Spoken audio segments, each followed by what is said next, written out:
आइए फिर से लौटते एक नई कहानी के साथ। दहेज और दूरियां, एक दिल छू जाने वाली कहानी। समाज में बहुत सी ऐसी परंपराओं से एक परंपरा प्रीति को हमेशा से ही नापसंद थी। वो थी दहेज परंपरा। प्रीति बहुत ही संस्कारी और छोटे बड़े का आदर करने वाली लड़की थी, लेकिन दहेज परंपरा के कारण वो इतना भी प्रयास करने ससुराल वालों का आदर नहीं कर पाती थी। प्रीति एक सीधी साधी लड़की थी, थोड़ी सी डरपोक और घबराई स्वभाव की थी। आजकल की लड़कियों से बिल्कुल अलग थी।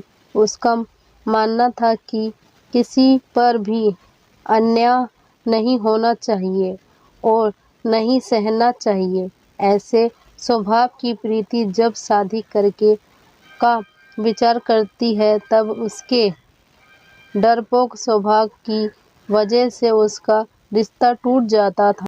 एक लड़का जो उसके घर के लोगों को पसंद आता है, लड़के की तरह से भी प्रीति को पसंद कर लिया जाता है। लड़के को तनख्वाह बहुत कम होती है, लेकिन लड़के के घर के लोगों की अच्छी परिस्थिति होती है।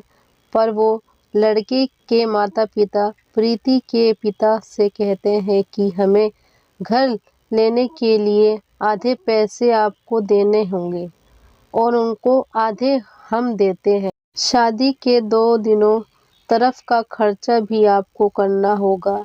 ऐसे शर्त रखकर शादी पक्की करते हैं। प्रीति के खुश के लिए उसके पिता कर्ज लेने के लिए बहुत प्रयास करते हैं, लेकिन प्रीति की होने वाली सास का प्रीति को बार बार फोन आते हैं। सिर्फ शादी तय कर ली, बाकी की जो बातें पक्की की थी उसका क्या। उनको दहेज हाथ में चाहिए था। प्रीति और उसके माँ बाप को आश्चर्य होता है कि ये सब पैसे के लिए इतने पीछे क्यों लगे हैं। तभी उसके पिताजी को शक हुआ और पूछताछ करने पर उनको समझ में आता है लड़के के माँ पिता की घर की हालत कुछ ठीक नहीं है। हमने जैसे सोचा था वैसे तो कुछ भी नहीं है। लड़के वालों ने जो बायोडाटा बनवाया था वो झूठ था। लड़के को तो तनख्वाह ही नहीं, लड़के के पिता जैसे तैसे काम करके घर का खर्चा चलाते थे। ये सब मालूम होने पर क्या करूं, ये उनको समझ नहीं आ रहा था, क्योंकि कि शादी तोड़ नहीं सकते, सगाई हो चुकी थी और अब शादी तोड़ तो समाज में बदनामी होगी और फिर से लड़की की शादी नहीं होगी। इसी डर से उन्होंने भी शादी तोड़ने का विचार मन से निकाल दिया और उसमें सकारात्मक बावजूद देखकर जैसे लड़का होशियार है तो वह जिंदगी में भागदौड़ करके जिंदगी में अच्छी नौकरी पा ही लेगा और लड़की को खुशी रखेगा।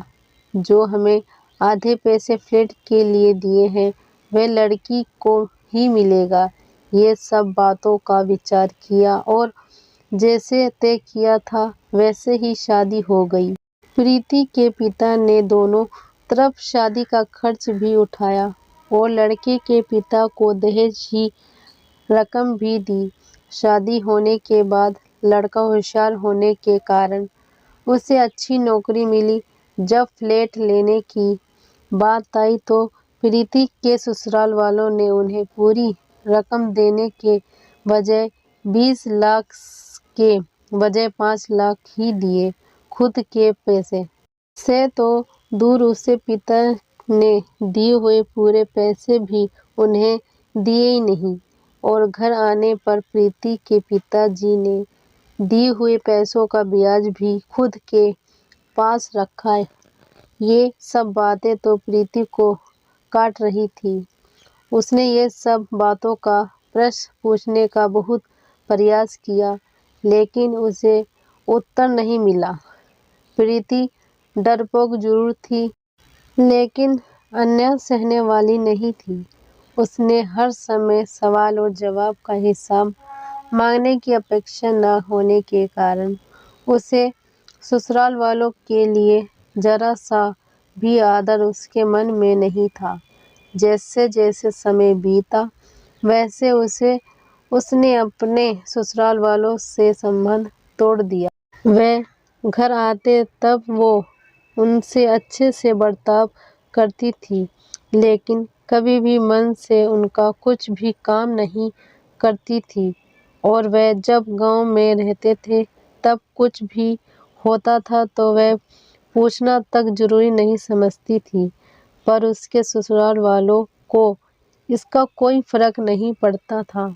जैसे जैसे समय बीतता गया वैसे उनमें बातचीत और अपनापन रह ही नहीं गया। रिश्तों में दूरियां आने लगी।